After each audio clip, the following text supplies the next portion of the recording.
Let's talk about the history of Goldeneye for a second, because the remaster version of the game now has officially came out, and this has been one of the most requested remakes or remasters that plenty of people have been wanting ever since the game came out, and has a cult following. The game became one of the top 5 best-selling games of all time for Nintendo 64 with 8 million copies sold. The game came out in 1997, 2 years after the movie's release, and it would be a Nintendo 64 exclusive at the time. And now, it got, once again, an Xbox treatment, just like Banjo-Kazooie, 2E, and Perfect Dark, the classic Nintendo 64 games, including some of the other ones like Killer Instinct Gold, and Blast Corps, and Jet Force Gemini, and Conker's Bad Fur Day, which some of these games you can play in the Rare Collection. Speaking of the Rare Collection, you guys can now get this game as part of the Rare Replay Collection, but you can only get a digital version.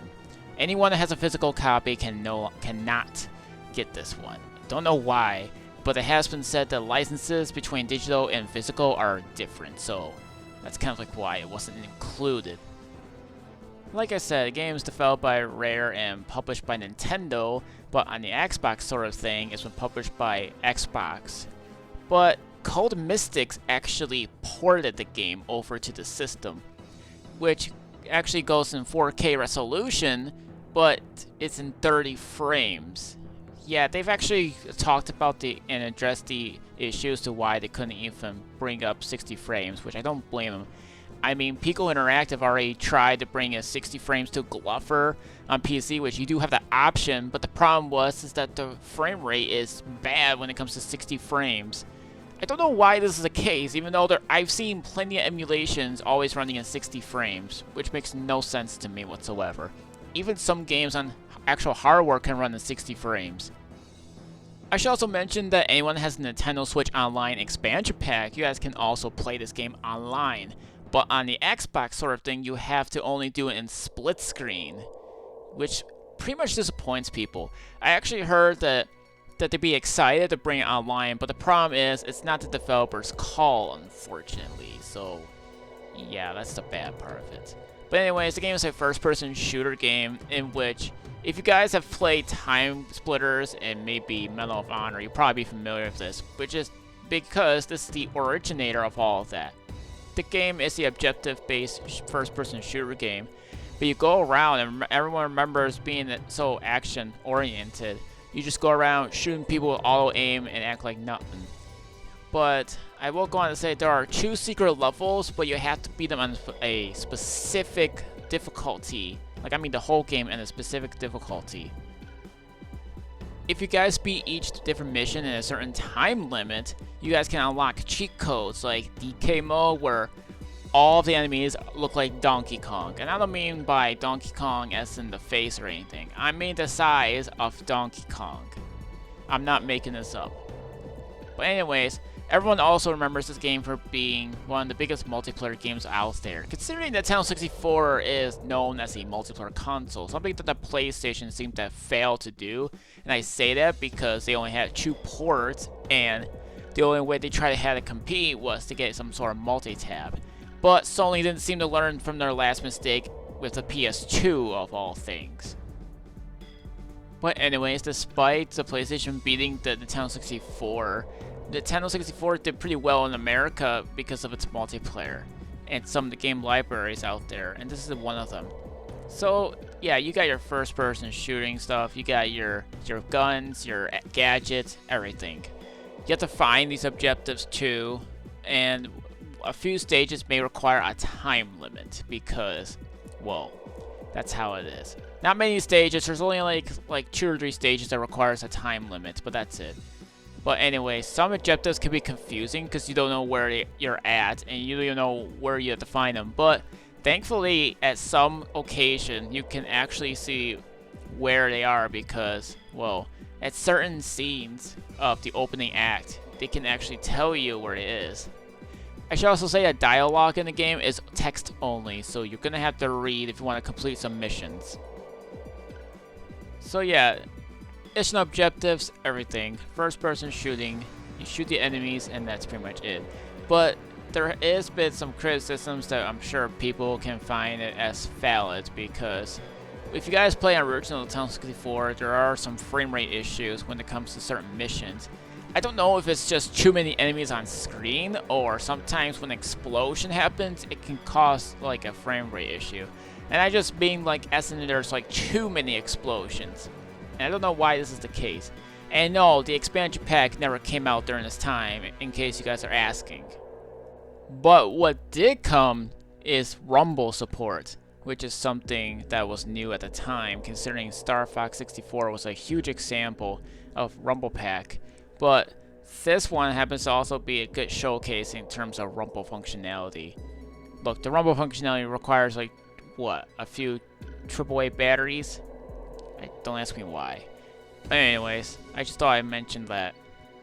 Also, if you guys want more multiplayer content, you can also unlock the, by beating the game. You unlock them by beating the game at any difficulty, and you're all set. But again, you have plenty of stages and plenty of things to do in multiplayer, and it can be pretty fun. Kind of like, you know, it's your team deathmatch, or at least just deathmatch or anything like that. You got plenty of different modes too, including several characters. At one point, they were going to bring in like the older James Bond actors' likeness or whatever in the game, but because they didn't have any licenses for it, they had to cut it short, unfortunately. But what I can say is that this game was going to get an Xbox 360 remaster, but the licensing issues again play into a factor. And of course, there was Rare Replay. Again, licensing issues, couldn't bring it there. But as of 2023, it's now in Rare Replay, which is pretty nice. Now, instead of 30 games, it's now 31 games, as you can say. But anyways, back to some of the issues that I was talking about besides frame rate issues at certain times. Sometimes enemies can shoot you before you can even see them. And I mean literally. If you see the fog, you think, okay, I don't know what's going to happen, but then all of a sudden you're being shot at.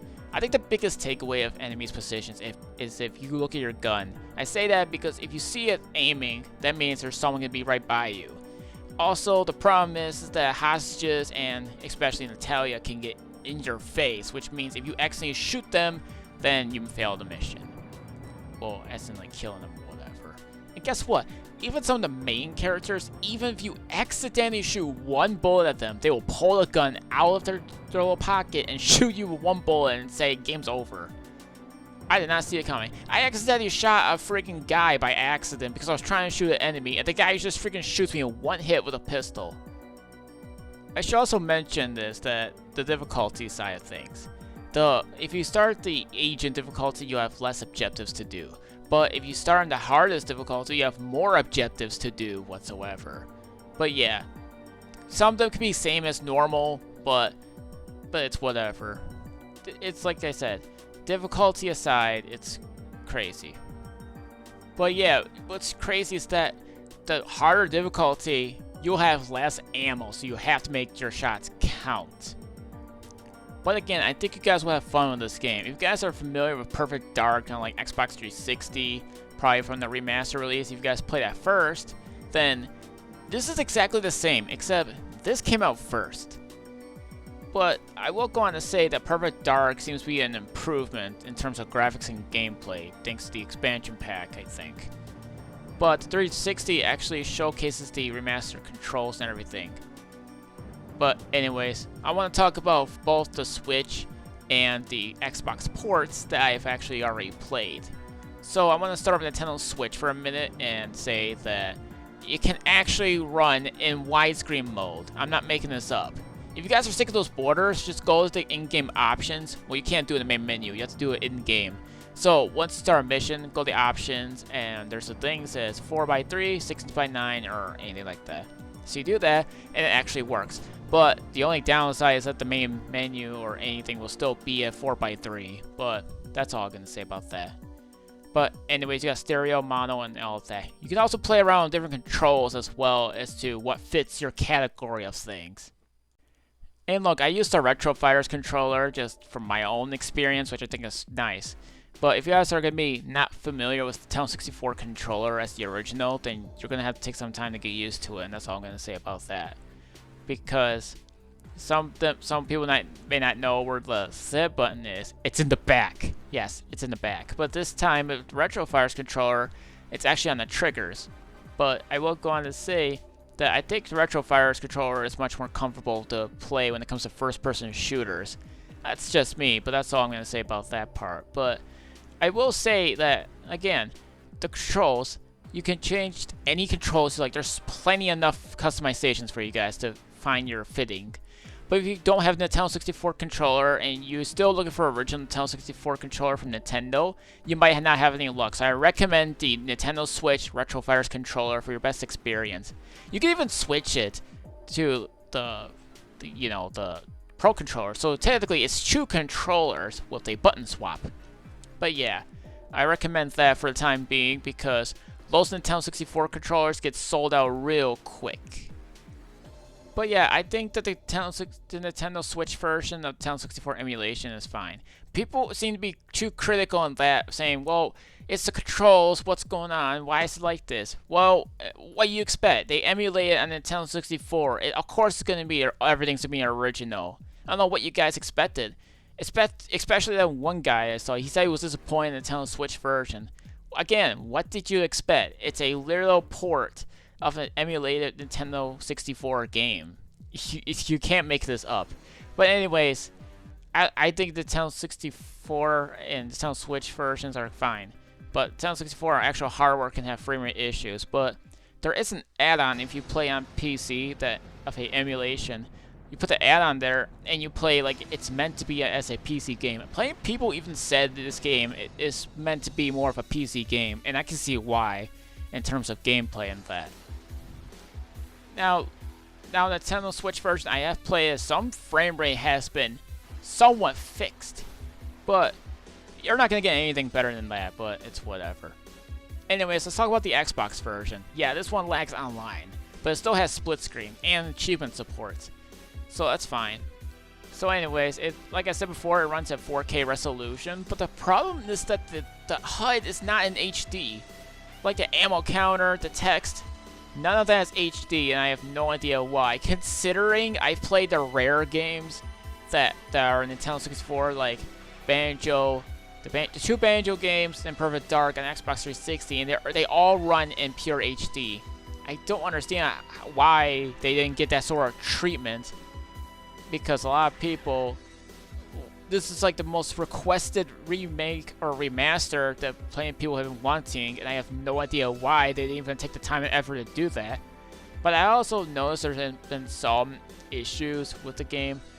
Not that it's like bad or unplayable or anything, but I have noticed that there's some parts of the game where it's all like, you see a line, but that's really an actual hardware, so it's not like it's gonna bother anyone. It didn't bother me. I just found that to be noticeable. I don't know why they didn't take the time and effort to actually, eliminate that, considering Banjo, Kazooie, Tooie, and Perfect Dark don't have that in the remastered versions. Now, I want to talk about improvements. Look, I know people are gonna say, well, the controls are your improvements. Yes, all they did is they automatically went to the 3.1 controls and made everything comfortable. Yes, I will say it's comfortable, but I still have to get used to it. I think it's just because of the game sensitivity. Because when I aim, I always am used to, moving the gun around the screen like it's some sort of mouse. But I'm saying that as in, and as manual aim in the game, that it's like, I'm not used to it, but I still try to get used to it. But if you guys can get to it around the aiming, although aim is your thing. But again, I do think that the game runs good on the Xbox Series X that I played on. Yes, you guys play it on Xbox One and Series S as well. But again, it's in 30 frames. And they've already addressed why that it wasn't even included for 60 frames, which I don't blame them for, considering there have been some games that they've tried to make it run 60, but they couldn't do it for development reasons. And look, I know people are going to say, well, the frame rate's improved. Well, sort of. The frame rate's good, but I have noticed there are still frame rate issues in the present. Yes, I've still noticed slowdown at times. Look, I know people can't probably tell, but except for me, at least I can tell what's framed down or up. Like seriously, I'm just gonna say it's still in 30 frames. It's not it's not a perfect port for the Xbox.